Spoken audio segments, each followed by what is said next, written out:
এই পৃথিবীর বুকে একজন আরেকজনকে ফলো করে, অনুসরণ করে, অনুকরণ করে, একজন আরেকজনকে মহাব্বত করে ভালোবাসে তিনটা কারণে। কয়টা কারণ? তিনটা কারণে একজন আরেকজনকে ভালোবাসে, তিনটা কারণে একজন আরেকজনকে ফলো করে। তার ভিতরে এক নাম্বার হলো চেহারার সৌন্দর্যতা। যার চেহারা সুন্দর সবাই তাকে পছন্দ করে, তাকে ভালোবাসে। পৃথিবীর সকল মানুষই সৌন্দর্যের পাগল। আল্লাহ নিজেও সৌন্দর্যের পাগল। তাহলে সৌন্দর্যের দিক থেকে যদি আমরা নবীকে আমরা তুলনা করি, আপনার আমার নবী মুহাম্মদুর রাসূলুল্লাহ সাল্লাল্লাহু আলাইহি ওয়াসাল্লামের চাইতে সৌন্দর্যের অধিকারী এই পৃথিবীতে আর কেউ আছে? নবীর সুন্দরের চাইতে এত সুন্দর আর কেউ নাই। এই সুন্দরের আলোচনা গত জুমা আমি করেছি। দুই নাম্বার, একজন মানুষ আর একজন মানুষকে ফলো করে, মহাব্বত করে ভালোবাসে। তার আখলাক যদি ভালো হয়, তার চরিত্র যদি ভালো হয়, তাহলে সবাই তাকে ফলো করে, তাকে অনুসরণ করে, অনুকরণ করে চলে। এখন যদি আমরা নবীর চরিত্রের দিকে তাকাই, নবীর আখলাক কেমন ছিল? আখলাক হলো তিন প্রকার। আখলাক কয় প্রকার? তিন প্রকার। এক প্রকার আখলাক হলো খুলুকে হাসান, সুন্দর আখলাক। দুই নাম্বার খুলুকে আহসান, উত্তম আখলাক। তিন নাম্বার খুলুকে আজিম, মহান চরিত্র। আপনাকে কেউ থাপ্পড় দিয়েছে, আপনাকে কেউ গালি দিয়েছে, আপনি এর পরিপ্রেক্ষিতে শুধুমাত্র তাকে একটা থাপ্পড়ই দিলেন। আপনাকে যেমন জোরে থাপ্পড় দিয়েছে, আপনিও ততটুকুন জোরে দিয়েছেন, এর চাইতে বেশি জোরে আপনি দেন নাই। আপনাকে যেমন গালি দিয়েছে, আপনিও তাকে একটা গালি ফিরিয়ে দিলেন। এটা হলো মোটামুটি চরিত্রবান, বেশি করে নাই। আবার কেউ আপনাকে থাপ্পড় দিছে, আপনি যদি তাকে লাথি শুরু করেন, তাহলে কিন্তু আপনি তার উপরে জুলুম করলেন।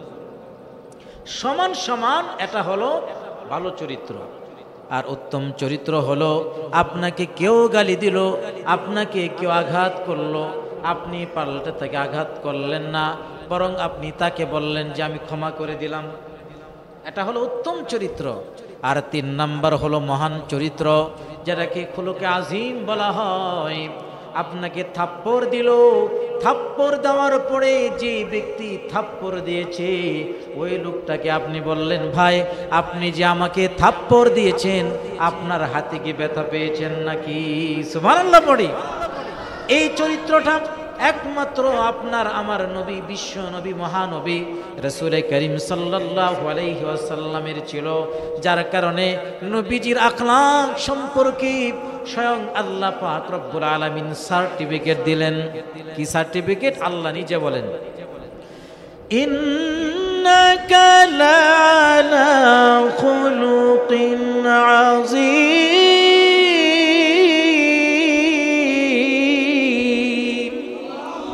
আল্লাহ পাক রব্বুল আলামিন বলেন, ও নবী, আপনাকে আমি মহান চরিত্র দিয়ে পাঠিয়েছি। এর নাম হলো মহান চরিত্র। আর এই চরিত্রটা একমাত্র আপনার আমার নবী, বিশ্ব নবীর মাঝে বিদ্যমান ছিল। সুবহানাল্লাহ। আমার ভাইরা, নবীজির আখলাক কেমন ছিল, নবীর চরিত্রটা কেমন ছিল? নবীর চরিত্রে মুগ্ধ হয়ে অনেক বেদিন কাফির বেঈমানেরা কালিমা পড়ে মুসলমান হয়েছে। এমন চরিত্রের অধিকারী ছিল আপনার আমার নবী, বিশ্ব নবী সাল্লাল্লাহু আলাইহি সাল্লাম। আপনি কেমন মানুষ, আপনার আচার ব্যবহার থেকে পরিলক্ষিত হয়। আপনার চরিত্র ভালো কিনা, আপনার ব্যবহারেই সব কিছু পরিষ্কার হয়ে যাবে। বাংলাদেশের একজন প্রথিতযশা মুফাসসিরে কোরআন ছিলেন, আমরা সকলেই তাকে চিনি, আল্লামা জুবায়ের আহমদ আনসারী রাহমাতুল্লাহি আলাইহি। তার নাম শুনছেন আপনারা? বাংলাদেশে কোরআনের খেদমত করেছেন, শেষ মৃত্যুর আগ পর্যন্ত তিনি কোরআনের খেদমত করেছেন। তিনি ওয়াজের ভিতরে একটা ঘটনা বর্ণনা করছেন। আপনার চরিত্র কেমন, আখলাক কেমন, এটা আপনার ব্যবহারই পাওয়া যাবে। বাসের মধ্যে উঠছে একজন বয়োজ্যেষ্ঠ একজন ব্যক্তি, তার পাশে একজন যুবক, মানে একটা যুবক তার সাথে বসেছে। জিজ্ঞেস করতেছে, যুবক তোমার বাড়ি কোথায়? বলে আমার বাড়ি অমুক জায়গায়। ধরেন ফুতুল্লাহ আমার বাড়ি। তখন ওই বয়োজ্যেষ্ঠ ব্যক্তি বলতেছে, ফুতুল্লার মানুষ তো এমন হয় না, তোমার বাড়ি ফুতুল্লাহ হতেই পারে না, হয়তো অন্য কোথাও তোমার বাড়ি। ওই যুবক বলতেছে, না ওখানে আমার বাড়ি। মুরব্বী বলতেছে, না ওই জায়গা তোমার বাড়ি হতেই পারে না, ওই জায়গার মানুষ তো এমন না। একবার, দুইবার, তিনবার পরে ওই যুবক বলতেছে, দিমো একটা থাপ্পড়। এবার মুরব্বী বলতেছে, এবার বিশ্বাস হয়েছে তুমি যে ফুতুল্লার মানুষ। এর আগে বিশ্বাস হয় নাই, কারণ ফুতুল্লার মানুষের চরিত্র তো এত ভালো হইতে পারে না। একটা উদাহরণ দিলাম, তার মানে আপনারা ফুতুল্লার মানুষ খারাপ না। একটা উদাহরণ দিলাম, দৃষ্টান্ত দিলাম আর কি। তাহলে ব্যবহারে মানুষের পরিচয়, আখলাক মানুষের ব্যবহারে পাওয়া যাবে। আপনার ব্যবহার যদি কর্কশ থাকে, আপনি যদি সাধারণ একটু জিনিস সহ্য করতে না পারেন, আপনি উত্তেজিত হয়ে যান, রাগান্বিত হয়ে যান, আপনি মনে রাখুন, লেখে রাখুন, আপনি যত বড়ই শিক্ষিত হন না কেন, যত বড় আল্লাহওয়ালা নিজেকে দাবি করেন না কেন, যত বড় শাইখুল হাদিস আপনি হন না কেন, আপনি নবীর আদর্শে আদর্শবান হতে পারেন নাই। ঠিক কিনা বলেন? এটা নবীর আদর্শ না। নবীর আদর্শ হলো, আপনাকে কষ্ট দিয়েছে, আপনি তার পিঠে হাত বুলিয়ে দিলেন যে ভাই আপনি আমাকে আঘাত করে আপনি কি কষ্ট পেয়েছেন? এজন্য আমাদের ভিতর যদি নবীর এই আখলাক থাকতে না পারে, তাহলে আমরা নবীর উম্মত দাবি করতে পারবো না। নবীর আখলাক কেমন সুন্দর দেখুন। সাইয়েদনা হযরত ওমর ইবনুল খাত্তাব রাদিয়াল্লাহু তাআলা আনহু আর নবীজি পাশাপাশি যাইতেছেন, কোথাও যাচ্ছেন। এমন সময় ইহুদি নবীজির তার গার মুবারকের মধ্যে গর্দান মোবারক একটা চাদর পেঁচানো ছিল। ওই ইহুদির বাচ্চা পিছন দিক থেকে নবীজিকে টান দিয়েছে, নবীজি পড়ে গেলেন। নবীর চেহারাটা লাল হয়ে গেল।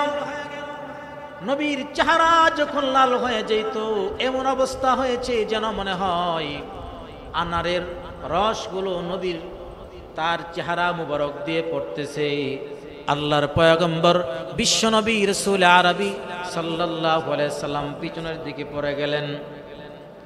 উমর তার সাথে, হযরত উমর রাদিয়াল্লাহু তাআলা আনহু, তিনি গরম সাহাবী নাকি নরম সাহাবী? জোরে বলেন। গরম সাহাবী নবীজিকে পিছনের দিকে ফেলে দিয়েছে, এটা তো উমরের সহ্য হতে পারে না। ওমর ডাক দিয়ে বলে, ইহুদির বাচ্চা, আজকে যদি নবীর আদেশ ছাড়া আমরা কোনো কিছুই করি না, তুই নবীর সাথে যে বেয়াদবি করেছি, যদি নবীর অনুমতি থাকতো তোর দেহ থেকে গর্দানটাকে আমি উড়িয়ে দিতাম। আল্লাহর নবী পড়ে গেছেন, সোজা হয়ে উঠলেন, উঠে বলতেছে, ও তুমি আসছো? ওই ইহুদির সাথে নবীদের রেন ছিল। ইহুদি নবীজিকে করজ দিয়েছে, ধরেন আজকে হলো সোমবার, দেওয়ার কথা হলো মঙ্গলবার, আজকে নবীর সাথে সাক্ষাৎ, আর নবীকে বলতেছে, মুহাম্মদ তুমি ঋণ নিতে পারো আর দেওয়ার সময় দিতে পারো না। আসলেই তো এখনো দেওয়ার সময় হয় নাই, আরো একদিন বাকি আছে। এই অবস্থায় ইহুদি নবীর সাথে আচরণ করেছে, নবীর সাথে এই ব্যবহার করেছে। বিশ্ব নবী সাল্লাল্লাহু আলাইহি সাল্লাম হযরত ওমর রাদিয়াল্লাহু তাআলা আনহুকে ডাক দিয়ে বলেন, ওমর, এই ব্যক্তি তো আমার কাছে করজ পাবে, তার সাথে এমন আচরণ করাটা তোমার ঠিক হয় নাই। তুমি যাও, বাইতুল মালে চলে যাও, বাইতুল মাল থেকে তুমি ওই ব্যক্তির ঋণ পরিশোধ করে দাও। আর তুমি যে তাকে গালি দিয়েছ, এই গালির জন্য তাকে জরিমানা স্বরূপ 200 দিরহাম দিয়ে দাও। সুবহানাল্লাহ। তুমি যে তাকে ধমক দিয়েছ, এই জন্য 200 দিরহাম জরিমানা দাও। হযরত ওমর রাদিয়াল্লাহু তাআলা আনহু বাইতুল মালে চলে গেলেন।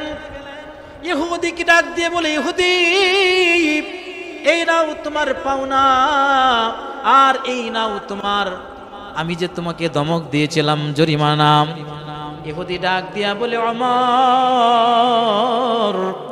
আমি ঋণ নেওয়ার জন্য আসি নাই রে ওমর, আমি জরিমানা নেওয়ার জন্য আসি নাই। বলে, কিসের জন্য এসেছো? বলে, তাওরাত কি কিতাবের ভিতরে আমি পুঙ্খানুপুঙ্খভাবে পর্যালোচনা করেছি, দেখেছি শেষ নবী যিনি হবেন তার চরিত্র এত সুন্দর হবে, তার রাগের চাইতে তার ধৈর্যের গুণটা বেশি হবে। এই জন্য শেষ পরীক্ষাটা আমি করলাম, তার রাগ বেশি নাকি ধৈর্য বেশি পরীক্ষা করার জন্য আমি একদিন আগেই তার পিছনের দিক থেকে টান দিয়ে তাকে আমি আঘাত করেছি। মূলত আমি ঋণ করজ নেওয়ার জন্য আসি নাই। মুহাম্মদ যে তাওরাত কিতাবের লিখিত কথা অনুযায়ী বাস্তবে কিনা প্রমাণ হয়ে গেল, সুতরাং এখন আমার দেরি নাই, জলদি মুহাম্মদ আরবির কাছে নিয়ে যাও। আর যখন ইহুদি নবীজির সামনে গেলেন, নবীজির সামনে গিয়ে ইহুদি পড়তে শুরু করল, লা ইলাহা ইল্লাল্লাহু মুহাম্মাদুর রাসূলুল্লাহ। তাহলে নবীজির চরিত্রে মুগ্ধ হয়ে কাফির বেঈমানেরা ইসলামের ছায়াতলে আশ্রয় গ্রহণ করেছে, কোরআনের ছায়াতলে আশ্রয় গ্রহণ করেছে। আপনার আমার চরিত্রটা নবীর চরিত্রের সাথে একটু মিলিয়ে দেখেন না, আপনার চরিত্র কি নবীর চেহারার, নবীর চরিত্রের সাথে মিল হয়েছে কিনা। ক্ষমা করার অভ্যাস করে তোমার, আমি যে তোমাকে ধমক দিয়েছিলাম জরিমানা, ইহুদি ডাক দিয়া বলে, ওমর আমি ঋণ নেওয়ার জন্য আসি নাই রে ওমর, আমি জরিমানা নেওয়ার জন্য আসি নাই। বলে কিসের জন্য এসেছো? বলে তাওরাত কিতাবের ভিতরে আমি পুঙ্খানুপুঙ্খভাবে পর্যালোচনা করেছি, দেখেছি শেষ নবী যিনি হবেন তার চরিত্র এত সুন্দর হবে, তার রাগের চাইতে তার ধৈর্যের গুণটা বেশি হবে। এই জন্য শেষ পরীক্ষাটা আমি করলাম, তার রাগ বেশি নাকি ধৈর্য বেশি পরীক্ষা করার জন্য আমি একদিন আগেই তার পিছনের দিক থেকে টান দিয়ে তাকে আমি আঘাত করেছি।